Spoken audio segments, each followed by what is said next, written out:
कांग्रेस सांसद जयप्रकाश से हरियाणा न्यूज ने खास बातचीत की, जिसमें जयप्रकाश ने बीजेपी द्वारा आयोजित संविधान हत्या दिवस पर जमकर निशाना साधा और बीजेपी ने जो वादे किए वो पूरे नहीं किए, ऐसा कहा। उन्होंने कहा कि इसीलिए जनता का ध्यान भटकाने के लिए इस तरह के कार्यक्रमों का आयोजन किया जा रहा है। और क्या कुछ कहा उन्होंने, आप खुद सुनिए। 25 जून 1975 इमरजेंसी घोषित किया गया। आज 50 वर्ष पूरे हो चुके हैं। देश भर में भारतीय जनता पार्टी के द्वारा इसे संविधान हत्या दिवस के तौर पर, या यूं कहे तो काला दिवस के तौर पर मनाया जा रहा है। हमारे साथ इस पर विस्तार में बातचीत करने के लिए लोकसभा सांसद हिसार से जयप्रकाश जी मौजूद हैं। सर, हरियाणा न्यूज पर आपका स्वागत है।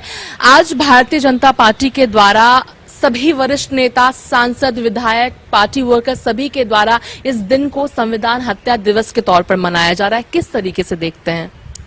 देखिए, 50 वर्ष पहले इमरजेंसी लगी थी और भारतीय जनता पार्टी बार बार यही बात कह रही है। जब हम कह रहे हैं बे आप संवैधानिक संस्थाओं को खतरा है, तो 1 मिनट में कहते हैं इमरजेंसी लगी थी, उस वक्त ये अमेंडमेंट हुआ था, वो अमेंडमेंट।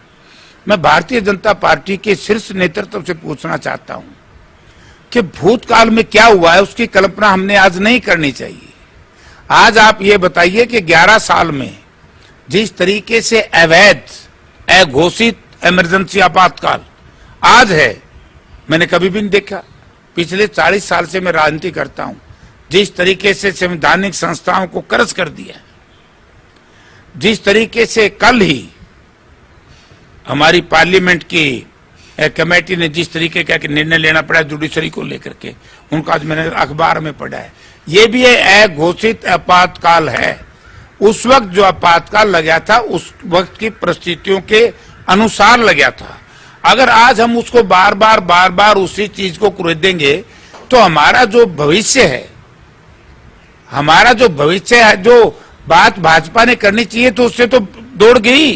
अरे ये कहने से कि 50 साल पहले ये हुआ, मैं भाजपा के अध्यक्ष से पूछना चाहता हूं, श्रीमान नड्डा साहब से, क्या आज अघोषित इमरजेंसी नहीं है? आज जिस तरीके से संवैधानिक संस्थाओं को कर्ज किया जा रहा है, आज जिस तरीके से चीफ इलेक्शन कमीशन को अपनी मनमर्जी से लगाया जा रहा है, तो जिसमें जब उसकी नियुक्ति होती है उसमें से चीफ जस्टिस को बाहर कर दिया गया।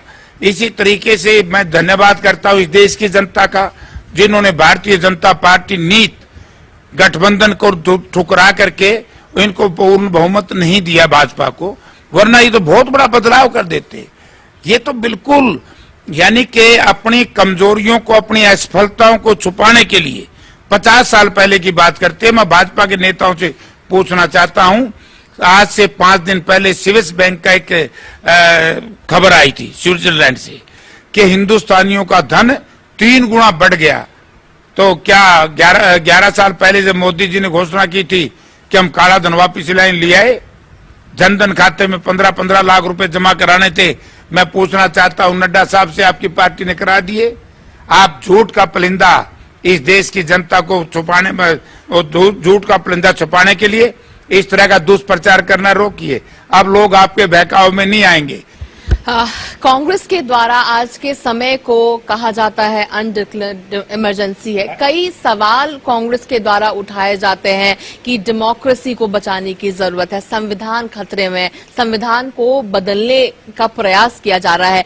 मगर भारतीय जनता पार्टी के द्वारा सवाल उठाया जाता है कि इमरजेंसी के समय पर संविधान को बदलने की कोशिश की गई। कई जो संवैधानिक संस्थानों पर किस तरीके से हत्याने की कोशिश की गई, उनके फ्रीडम को छीनने का प्रयास किया गया है। तो कांग्रेस के पास क्या अधिकार है ये सवाल करने का?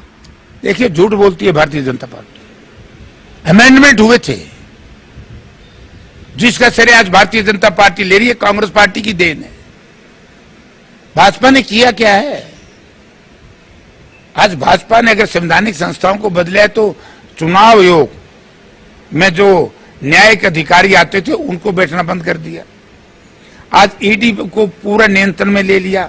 आज सीबीआई इनके एक किस्म का बंधुआ के रूप में काम करती है। धन्यवाद हमसे बातचीत करने के लिए। तो जो काला दिवस भारतीय जनता पार्टी मना रही है, सांसद जयप्रकाश जी का कहना है कि काला दिवस वो नहीं बल्कि काला दिवस आज है, हर रोज है, जो भारतीय जनता पार्टी के कार्यकाल में मनाया जा रहा है।